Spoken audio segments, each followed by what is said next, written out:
2:44 a.m. local time, eastern Ukraine. Inside a low concrete building on the outskirts of Snizhne in Russian-occupied Donetsk, the night shift has just begun. The structure sits inside what Russian military planners designated a training compound, a site where new drone operators are cycled through compressed instruction before being assigned to frontline units. 65 cadets, 1 instructor, fluorescent lights, maps on the walls. Outside, the night is quiet. That quiet is already wrong. 1,100 kilometers to the northwest, inside a hardened operations facility, a Ukrainian Unmanned Systems operator monitors a live feed on his screen. The thermal image is steady. The building is warm, occupied. His targeting solution has been held in queue for 40 minutes, waiting on final authorization. Authorization arrives at 2:46.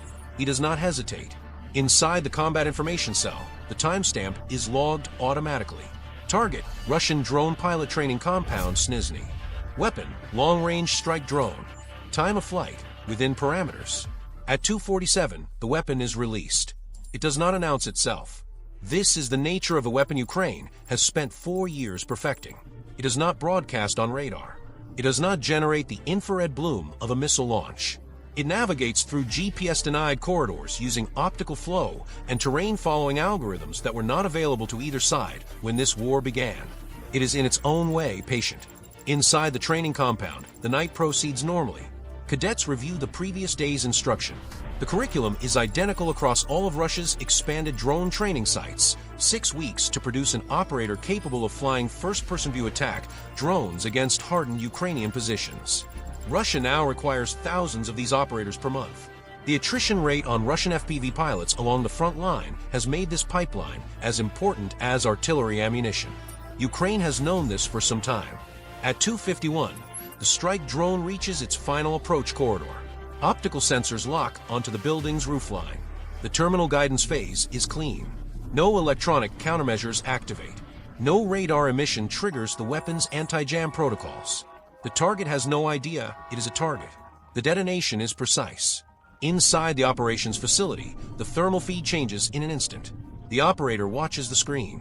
He does not look away. He enters a single notation into the strike log. Target destroyed.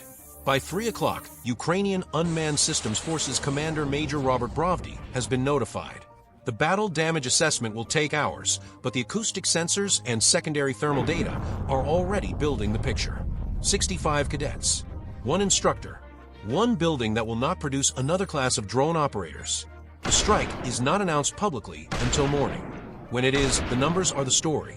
Not the coordinates, not the weapon type, not the flight path. 65, in a single structure, in a single strike, at a single moment when Ukraine's targeting intelligence placed all of them in the same location. That intelligence did not arrive by accident. Ukraine's mid-range drone campaign, which accelerated sharply in May 2026, is not a series of random attacks on Russian-held territory.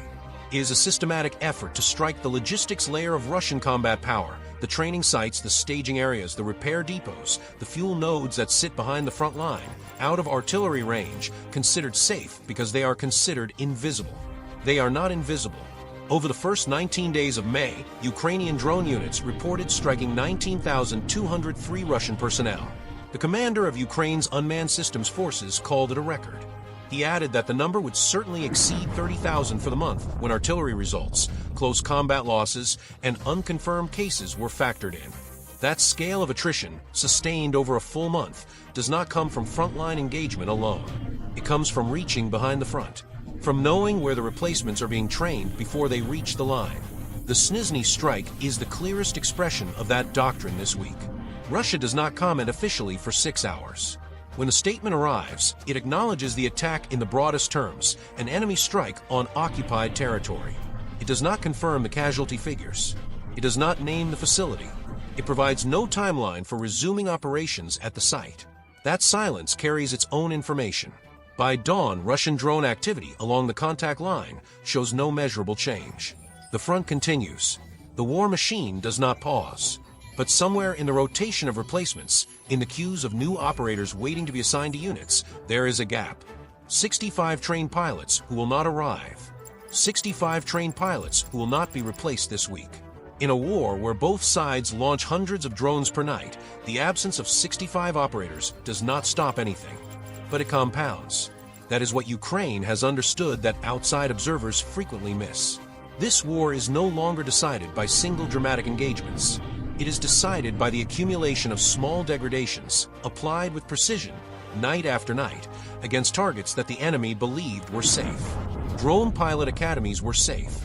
Logistics depots were safe. Staging areas behind the forward edge of battle were safe. They are not safe anymore. As the sun rises over Snizhne, the building is rubble. The training program that operated there is suspended. The cadets who were supposed to graduate and replace frontline losses will not graduate on schedule. And the operator who flew the weapon is already back at his station. Because somewhere in Russia's rear area, intelligence has already identified the next target. And the drone is already in the air. 65 cadets. One strike. One building. Russia loses hundreds of drone operators to frontline attrition every week. It built training academies to replace them faster than they fall. Ukraine found the academies. That is not a battle. That is a strategy. And this week, it worked exactly as designed. The drone returned no data, filed no report, made no sound on approach. It simply found what it was sent to find, and did not miss.